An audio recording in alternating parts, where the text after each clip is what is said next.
Thank you very much. All right. Good evening, good day, good morning, wherever you are, to today's community event from Product People. Today we have Ran Erez here, who will teach us about how to learn a new language in 12 months with a twist, product management style. We're really happy to have him today. Before I hand over the mic to him and also basically the screen sharing to him, let me introduce myself and also Product People for all the people who have not heard about us or want to learn more about us. My name is Alex. I'm a group product manager at Product People. I have 8 years experience in product management, was a software developer and also a unsuccessful startup founder for now. I already worked in a couple of organizations on behalf of Product People, but also for companies as full-time employee. Very happy that I was, for example, able to help the World Health Organization during the COVID time, helping also Clara and Hey Jobs in HR tech and health tech. I have a diploma in web design, and I, as for now, speaking only 2 languages, English and German. I tried Spanish, and I have learned Russian, I think 15 years ago, and forgot it completely because there was no exposure for me to even continue that.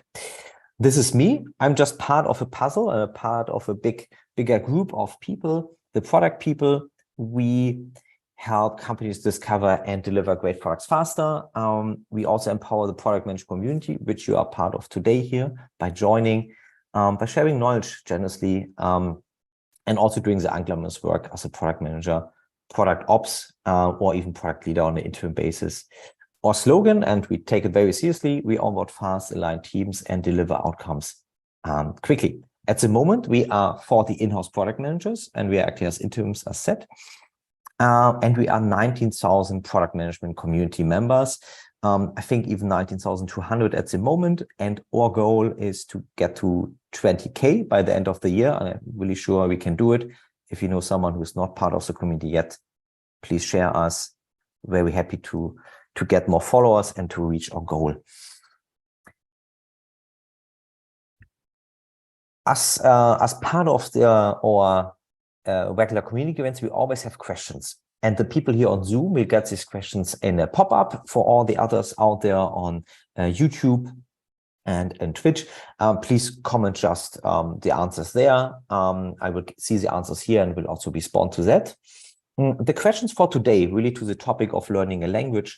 How many languages do you speak? Yeah, 1, 2, 3, or more than 4 even? And who learns a language faster? Is it kids? Is it adults? Is it basically the same speed? There is no difference. Really looking forward to your answers here. As I said, personally, I speak 2 languages, and I already feel like that's very little. A lot of people during Corona times may have learned Spanish, Portuguese, Italian at the same time because we had time. And not to spoil, I would think that kids learn languages faster. They have less in their mind or so. I don't know. Maybe their brain capacity is, they don't have so much they have to deal with. But maybe Ran will also talk a little bit about that. And also looking to all your answers now. Looking to Jan when you provide me the results.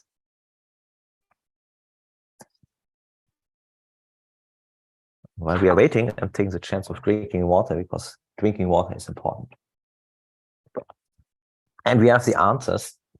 So a huge majority, 58% say 3 languages. Then we have 33% 2 languages, and a minority of like 8% says 4 or 4 plus. There's no one who only speaks just 1 language. That's great, like 3 languages. Yeah. On the question like who learns a language faster, 75% of the participants said kids. That's what I have guessed, but maybe this is just a urban myth here. Adults 8% said, and same speed for 17%, but huge majority on kids. And with that, thank you very much. Let's see who is on that slide, and it's Ran Erez, or basically guest today, When I will give you the mic, you have all the time to introduce yourself in the way you want. So I don't want to take that away from you.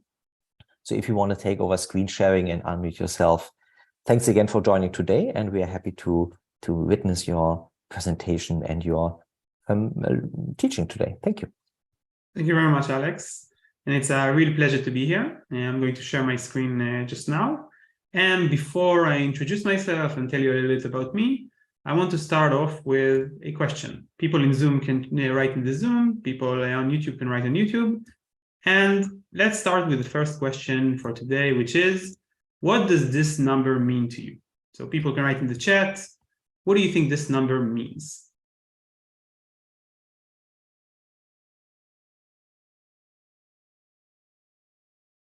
Okay, we're getting responses. Let's hear also on Zoom.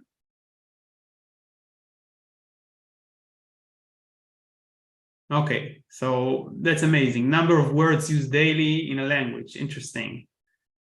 Anything else? Any other guesses? A year in which a language was created. No, that's nice, Alex. Really interesting.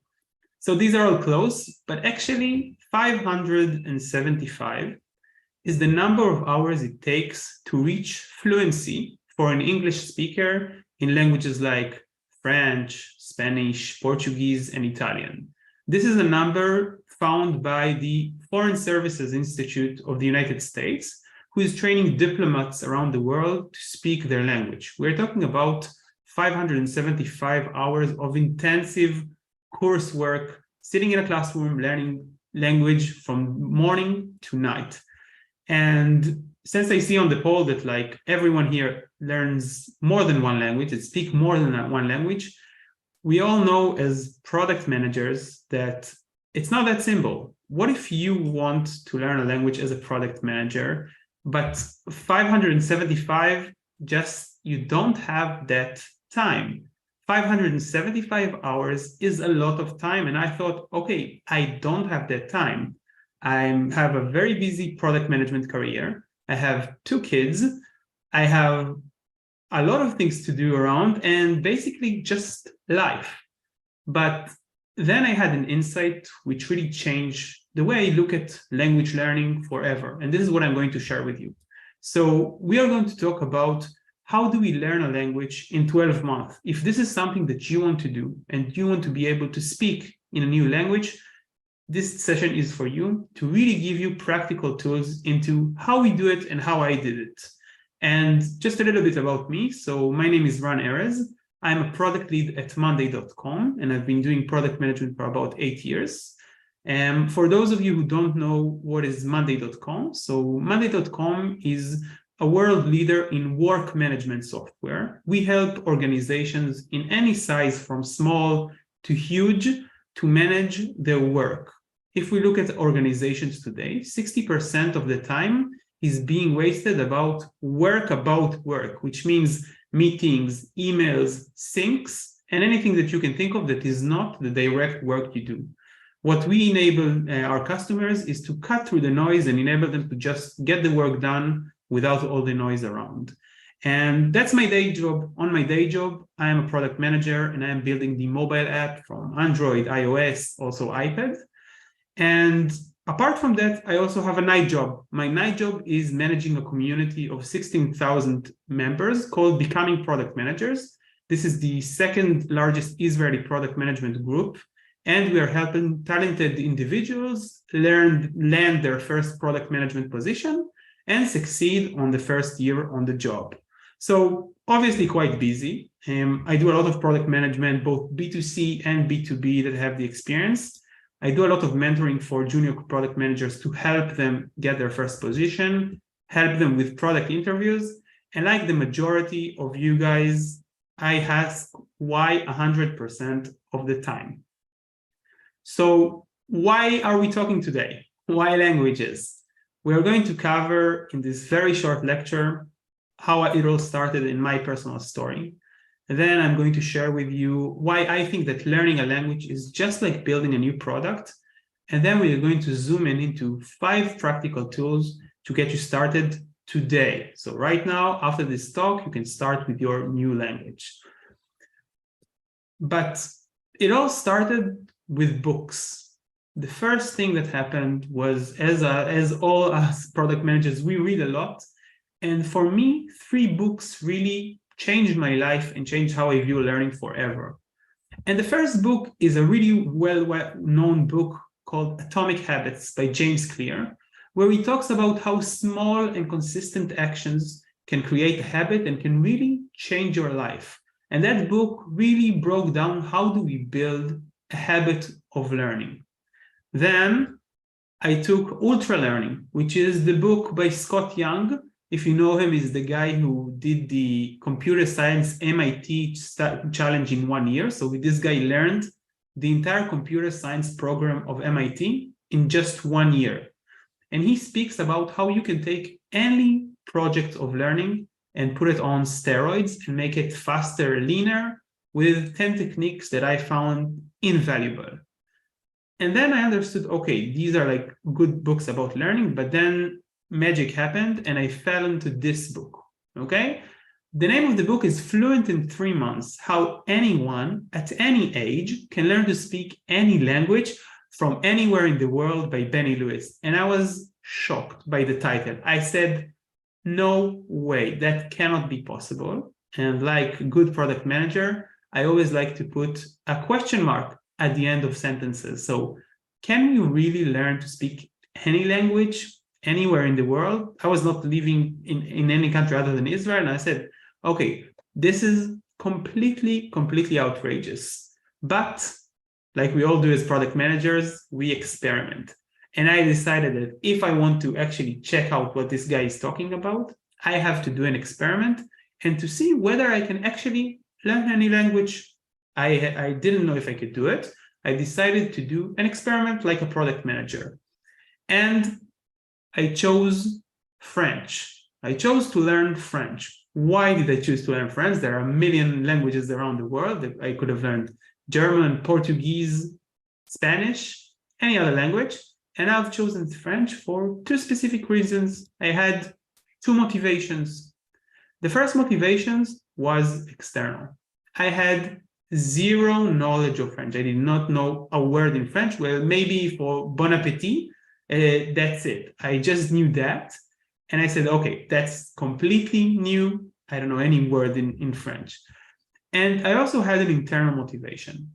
So 6 months before I started my personal project, my grandfather, Edgar, has passed away. And Edgar, my grandfather, has been really connected to French culture and the French language, even though he never lived a day in France. And he was really attached to the culture. And after he passed away, I said to myself, this is a great way for me to give him the honors and to show him respect by learning the language he loved so much.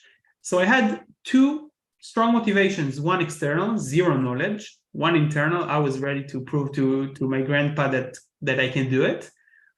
And then I did what everyone in the language learning community does when he wants to start doing a new language, and that is downloading Duolingo. Like Alex did, like I imagine most of you guys did.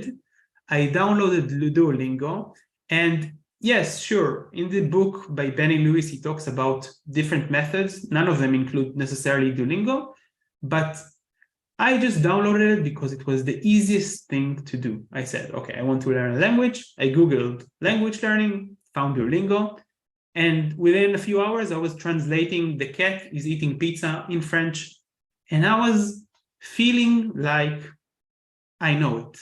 Okay, I've got it. And I was pumped with motivation. I was like, yes, I'm going to do it. There is nothing stopping me to learn French. And I did that. And I worked hard. And that's it. That's how I learned French. Basically that. I just did a lot of work. Amazing. Kudos. Well done. Only that it didn't quite actually be like that. Something else happened. And what has happened for me was that I started really strong. In the first month of my project, I did over 1,500 hours, 1,500 minutes, invested in Duolingo. I worked every day and I invested the time and I did the exercises. But then in the next month, my motivation dropped completely. I went from 1,574 minutes to only 340 minutes, just to keep my streak going. And what happened after that month was I was in a challenge. I was more concerned about continuing my streak of days and continuing the progress that I didn't even think whether I was actually making progress in French. Both myself and the duo, Duolingo's Al, knew it. I was burnt out. What happened after this month is that I stopped learning French for an entire month. No Duolingo, no books, no nothing. And I just basically stopped and I said, okay, I failed. I cannot learn French. It's just too hard. And for that matter, I can't learn any other new language. But then something happened. In this month that I was not doing that language learning, I was thinking a lot about my challenge and about why I wanted to do it in the first place and why didn't this work. And then it hit me. I had an insight which really changed forever how I view language learning. And that insight is that creating and learning a new language is just like building a new product. And for me as a product manager, this is what I do for a living. I build new products and I'm quite good at that. So why not do it for language learning? What can we take from the world of product management and bring it to the world of language learning? And I said, okay, the first thing that we do as product managers is we need to deeply understand and deeply research. And that insight got me to think, how are these two things really similar? So new language equals new products. Let's see it.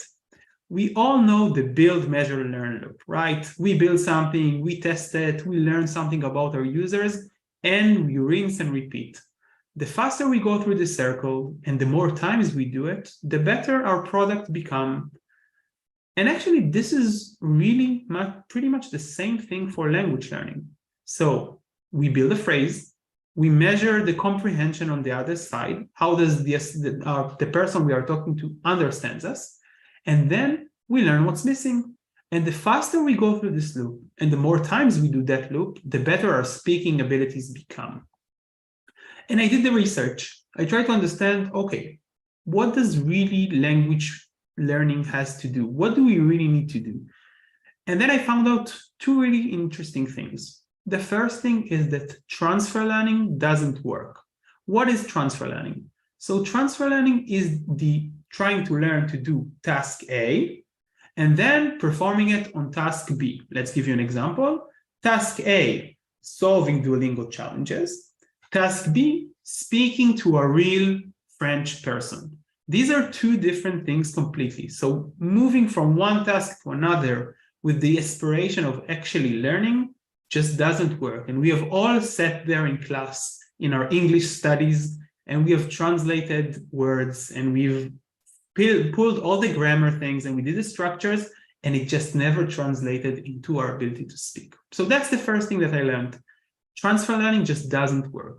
And then I did a deep research, and I found out comprehensible input theory.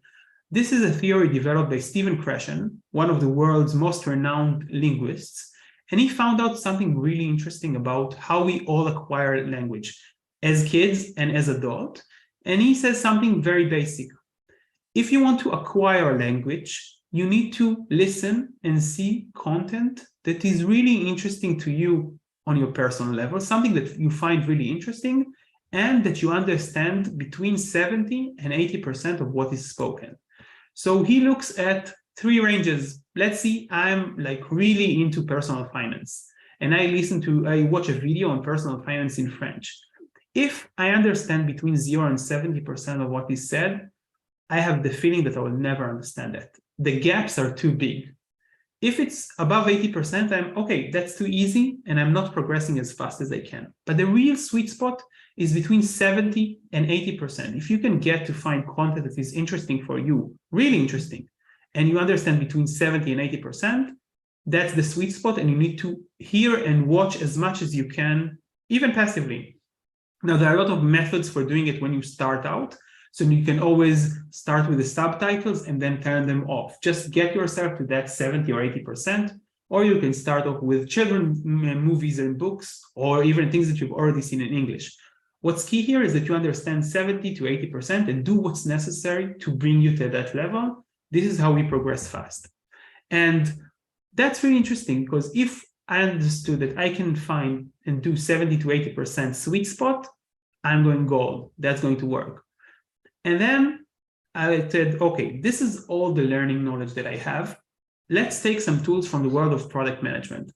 And what do we all do as product manager first thing in the morning when we build a new product? Is we set a North Star metric, right? We say, where do we want to go? So I asked myself, what does language fluency mean to me? I wanted to be able to speak fluently and for people to understand me without having to adjust their speech to me because I'm a language learner. And it turns out that there is the Common European Framework of Reference for Language, which is called the CEFR scale, which measure languages in 6 levels: A1, A2, B1, B2, C1, C2, where B1, B2 could be considered fluent, and C1, C2 is native. This is how you do with your native language. You can basically talk about rocket science, no problem. And then I found out that if I want to get to that B2 level, and I looked at the exams that we have in the French Institute, the B2 level was just 1 year. Every year we do the exam. And I said to myself as a product manager, waiting for an entire year to see if I reached my metric is crazy. I have to find a leading indicator to see that I'm making progress. So I chose something that will show me that I'm on the direction that I want to go. And I chose monthly speaking minutes, which is the number of minutes I speak each month. And I also measured the number of minutes that I hear each month, because this is what we learned about comprehensible input theory. So that was the first tool. Set your North Star metric and beware of lagging indicators. Choose a leading one. The second tip is that you need to build your funnel before you optimize it. This is right with the product. We build something basic and then we add it. So you start with the basic and most simple formal expressions: who you are, where you live, how old are you, how many kids do you have, what do you do for a living. Then each time you add a new experiment, you try to express something new, maybe about the food that you have eaten, maybe about the train that you took today.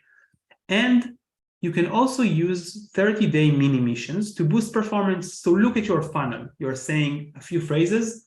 Find the weakest thing in your funnel. Let's say that's the pronunciation. You can work for 30 days just on that, do a mini mission, and boost your performance. Or if you find yourself that it's hard for you to talk about past events, zoom in, do a 30-day challenge to talk just about your past, and that way you can optimize the funnel and make it even better. So that's the second tip. The third tip is, like good product managers, we need to measure our progress. So if we said monthly speaking minutes and monthly listening minutes, I want to track it each and every week. Now, you can export data from Spotify if you're listening to podcasts. You can see italki lessons online if you're talking with professors, or you can measure with an app. And I scheduled a monthly meeting with myself to review the KPIs. And always think about your dead time. You can always find dead time to grow your metric. Now, when I say that I looked at listening minutes, this is something that I can do in the car. This is something that I can do while I'm washing the dishes. Try to get as much minutes as you can and measure it. It's a daily effort that you do, but it doesn't mean you have to sit every day at your desk solving grammar questions. This is how it looks for me. So this is a snippet of the 6 months that I measured for you to show you. And you can see in blue the number of speaking monthly minutes that I invested, and in gray the number of listening minutes. And I spent about an hour a day altogether on average. But as you can see, it changed. I started with speaking very, very little, and then moving on to almost speaking more than half of the time. And this is how I saw I'm progressing towards the goal.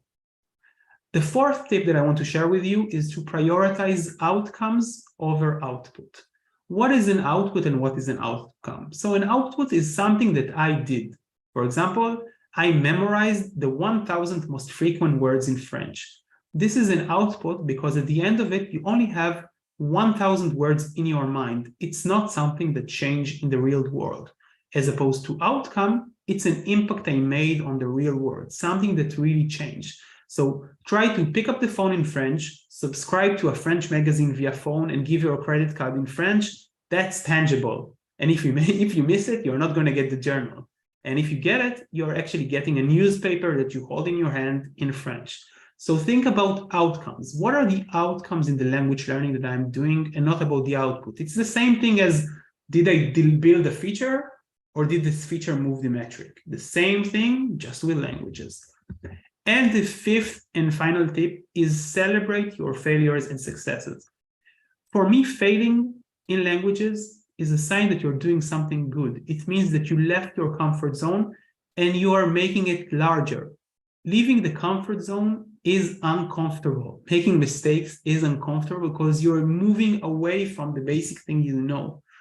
Then you have errors. These are just signs that you can focus on different areas. So choose weak zones in the context that you want to work on and just work on them. You can do the mini missions, and you can even celebrate the success. I can give you a few examples of mini missions. I decided to read a French novel in 30 days and read about 40 pages each day. That was intense, but when I finished that, I celebrated. And I can give you another challenge. I decided to write for 30 days each day, and I failed miserably. I couldn't do it. So you need to be flexible and choose the missions that you want to work on. So 5 tips as product managers that we can take about language learning. 1, set a North Star metric. Remember, it has to be a leading indicator that will show you you're on the right direction and aligned with what you want to achieve. 2, build your funnel before you optimize it. Bring basic construction of the language and add each time new things and measure how people understand you. 3, measure your progress constantly. See how you are progressing with the metrics that you set for yourself, just as you would with your product, just now the product is your language. Measure it and adjust accordingly if you're not making the metrics that you wanted to make. 4th, outcomes over output. Prioritizing impact in the real world as opposed to output activities of just memorizing words. Do something real in the real world that changes something in life. The 5th takeaway is to celebrate your failures. Failures are just signs on the road that you are on the path to success. This is how you increase your comfort zone. So, did it work? Well, actually it did. After 12 months of doing that, I got the letter that I passed the Delft B2 exam after 1 year with a 90 score out of 100. And I also did a podcast interview completely in French. If you want, you can find it on YouTube. And that was an amazing experience. Yes, I managed to get to that. But the real I did it was all the experiences that I made all along the way. I met amazing people, amazing friends that I would never be exposed to if it weren't for my French. So as product managers, we always have goals, and we always have the goals after the goals. So for me, what's next? I have the next crazy objective that I want to speak at a French product conference about product management in French. I don't know any French product manager. I have no idea about conferences, but this is my goal for the year, and I know I can make it. And before we finish off, I want to share with you something that's very special to me, and that's what my grandfather used to say. And he said something really beautiful. He said that your mind is like a bucket with a hole if you stop learning. And this is how I tribute to my grandfather, Edgar, and I continue to learn. And I hope you will take this as an inspiration to start on with your learning project and learn a language, learn something new, learn with the tools that you know you use in your work today, day-to-day work as a product manager. Merci. Thank you, Ran. This was awesome. Thank you very much for sharing that. Thank you. Certainly did not any favor for Duolingo, even though it's a tool, right, for learning. But this was awesome. Thank you. I will start resharing my screen, and we jump then into the Q&A session. Sure. Just give me 1 second. You should see my screen again. All right. And maybe there are some French product managers today here also on that community event. So maybe you get some LinkedIn invites then later on. Now we are really much open for your questions. So the audience, now it's your turn. Please type into Zoom, type your questions in there. I see them here directly. If you're on YouTube or on any other platform, go into the comment section. We will also capture your question there, and then we'll go into your answers. Basically, I will hand them over to Ran. While we are waiting for questions to arrive, right, to pile some up, let me just briefly also introduce or tell you what are cases where product people can help. For example, interim product management is one discipline we do very well. Also, product leader. It's for example, if a permanent position needs to be covered for 3 to 9 months, or there's a parental leave, or sabbaticals are also more common. We also do product coaching or consultancy, a whole product management team or individuals. We also create streamlined processes from 0 to 1 or at large scale. And we also do product discovery leads. It's great what we had in this talk today, right? A lot of, also continuous discovery here, like the activities of quickly learning. So we do this as well at organization, discover the next impactful initiative or product. And we also run low or no code pilots or MVPs if you want to discover, iterate, align teams, or kick off something very, very quickly. We do this, you see already some names here on the bottom, on Dr. Smile, Zalando, WeShare, Omeo, and Co. Here you see them in color on the B2C side, Free Now, Emma, or Blinkist. Blink is also about learning, not language, but it's a very similar thing to our topic today. And also on the B2B side, we already supported Remote, Harvey, the World Health Organization, as I said, in the past, or GfK, which is a big analytics company. We have already also made a lot of positive impressions, and that gave us a positive feedback here on client side.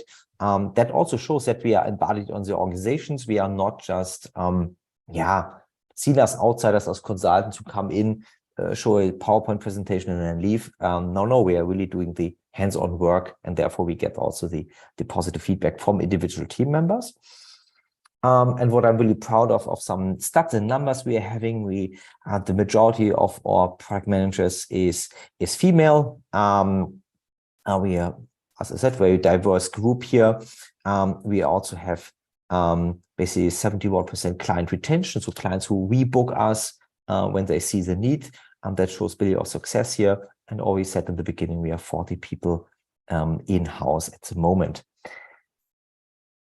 This is us. These are the happy faces. There's also a spot left on the bottom right. If you want to be part of the group of happy people who support with product management activities, we are currently hiring a business development representative, so someone who basically even grows our client base. There is a greenhouse link here in the slides. You can also find links, for example, on linkedin.com, and if you look at product people, you find also the open position.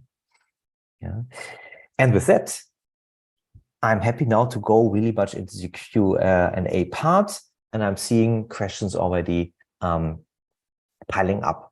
So the first question we have from Harold on YouTube. And this is really for you. How did you manage to overcome everyday obstacles? Did you learn a lot before the monthly meeting with yourself? So I did a daily effort of about an hour of mainly listening to podcasts and seeing videos. And I managed to overcome by being very deliberate about the skill that I want to learn this month. So I worked with, for example, teachers on italki, which is an online platform for exchanging languages.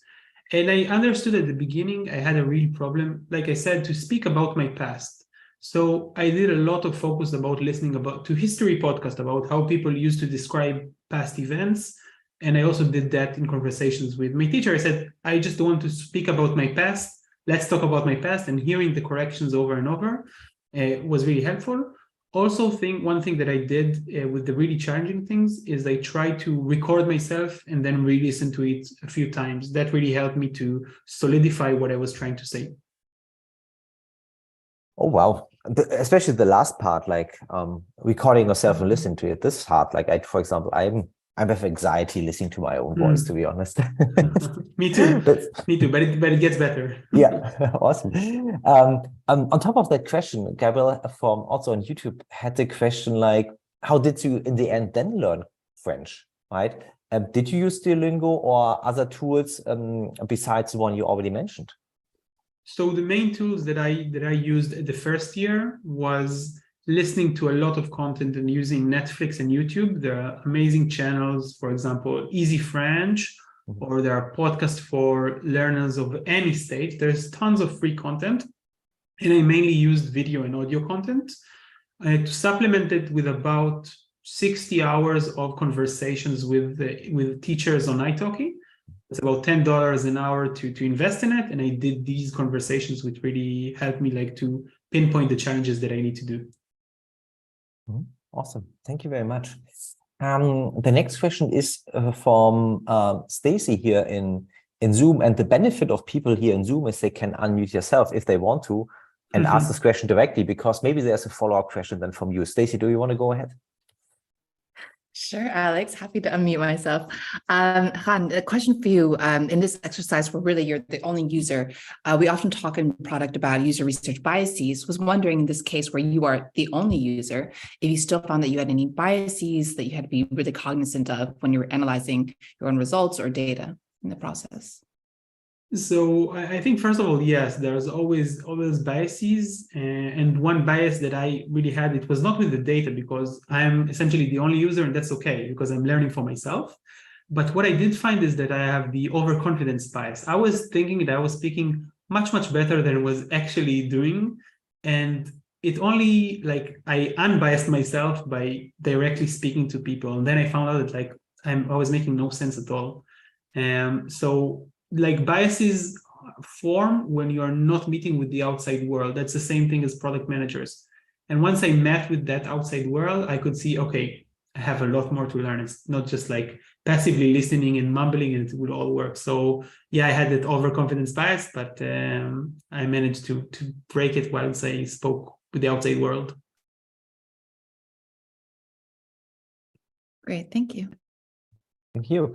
We have another question here on Zoom from Sanya. Do you want to ask this question directly, or I can also read it if you like to? Both things are fine. Okay, I can ask the question directly. Hi, I'm Sanya.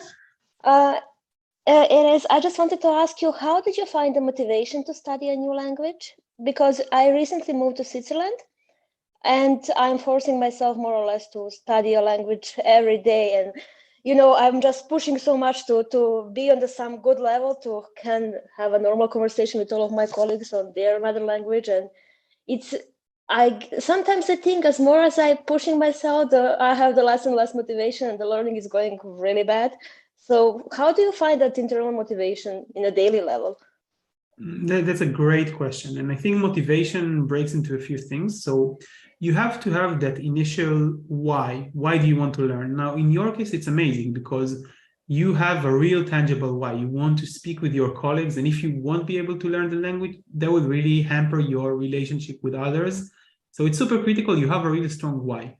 But after that strong why, you don't need to force yourself into activities. If you are forcing yourself, it means that that's a chore and you are less likely to do it. So you need to move away from thinking that you will find the motivation, the daily motivation. It's not about motivation. It's more about creating habits that you will do any day. So if you are now walking to your office and you put on music, put it in French or in German, whatever you're trying to learn. Just make these small, tiny changes. If you are watching a show, choose that language that you are learning. It's not about like forcing yourself, because if you're forcing yourself, you are doing what I did with Duolingo. I was forcing myself and then I stopped. So I really recommend that you look at the internal why, motivation first, and then stop worrying about motivations and just think about habits. How is the smallest thing that you can do that will give you just another 1%? That's how you should look at it in my eyes. Great. Thank you so much. This is a great answer. I'll try to implement that and let you know in a couple of weeks. Amazing. Good luck. Thank you, Ran. That sounds like 80-20 as well, right? Like less friction to high results here. Thank you. Before I give Stacy the mic again, she has another question. I also have a question. Like, did you set specific milestones? For example, I don't know, like Christmas is coming up and I want to sing a French Christmas song. Was this something you put on to boost a little bit motivation, or to set certain stages also to make sure you're on the right path? That's a great question. And I think it's a great tool that I didn't use as much as I should have. One thing that I can remember that I did was my son was having a birthday, and I said, okay, I have 3 months. I want to congratulate him in French. And that was something that I did, and it was really great. But other than that, I think that's a really great tool that I didn't use as often. I try to tie my actions to things that are going on in the world. So there are a lot of, like, for example, language challenges where you try to do as many hours in one specific month. So I try to join some of them, and that gave me like a bit of a boost, but only one time with my birthday wish for my son. Awesome. Thank you very much. Stacy, you want to take the next question? It's yours. Sure, happy to. Do you have any plans for testing this methodology on a new language, perhaps? And if so, do you anticipate changing your approach when you scale to other languages? That's amazing. I think, first of all, the way I learn languages now, I learn French, is that now in the second year that I'm learning, I understand they have other problems that maybe speaking won't do it. I need to read more. So I focus now more on perfecting my French. But after that, I'm definitely going to do it with another language. And I think one of the challenges that I'm going to encounter is how do I maintain a language while learning a new one? So I don't want my French to be run over by Spanish. I want to make sure I maintain. So I would definitely have to optimize this method for learning like the 5th language or the 4th language. And definitely that would change my methodology a bit. But you need to get to a really comfortable level in one language before you start with another, because once you get to that B2 level, you're not going to forget the language. But if you start doing like A1, A2, the beginning stages, and then start another language, then your mind is going to melt and it's going to sound half French, half Spanish, half I don't know what. So you need to get to a comfortable level, and then you can really scale to the next language. Awesome, thank you. Thank you. Sounds like you built up some tech debt here already. I'm looking down if I missed any question from the group here. Yeah, maybe you have a question as well, but I see him thinking. What's your take on like low-hanging fruits, right? I know French had a deeper meaning for you, and you may look into other questions, right? And there are similarities, especially in the Mediterranean questions, right? Where like Portuguese, Spanish is very closely related. Then it's Latin, bridge over Italy, right? Do you see that's also beneficial, or would you say like, no, take the language you have the most passion about? That's a good question. I think language is about communication. We want to convey messages and we want to receive messages. And I think like learning languages just to say that you know language is quite a waste of time. Like it takes a lot of hours to learn a new language just for the sake of like having 6, 7, doesn't matter which number. I think it's lacking. So you don't need to push yourself to know more languages, but if you have that motivation about any language, then there's nothing stopping you. And I think that's the balance. You don't need to go learn languages just for the sake of it. Same thing as we don't build features just for the sake of it. We have the motivation, we have the why. Without the why, it's just not worth it. Yeah, love it. Thanks for always keeping the product thinking in mind here. Awesome. Yeah, and I think about product management just as a tool is like we need to look at our time as a product. And if you are the product manager of your time, ask yourself, are you doing a good job today? Are you managing your time as the product, or are you doing like that small features that just someone called you in the hall and said, are you being like focused? Are you thinking about the why? Are you investing wisely your efforts? Think about your meetings as story points. Are they really invested in the right way? And I think for me, the answer was no, a lot of years. And I think that's one thing that we need to think about. It's all a matter of priorities. If it's not a priority for you to learn a language, that's totally fine. Just don't feel guilty about it. If it is, there is nothing that can stop you. Awesome. Thank you. And with that, I would say thank you very much. Thank you much for everyone who joined today, who also went not on the Christmas market, right? We have the Christmas season and participated in this awesome community event today with Ran from Monday.com of learning a language in 12 months. It was a pleasure to have you here today. Thanks again to the community. We will, as I said, post this video also then on social media. We'll see that on YouTube later on as a recording. Please also join future events on Meetup, on also Telegram, and they will also have a Patreon channel where you can subscribe.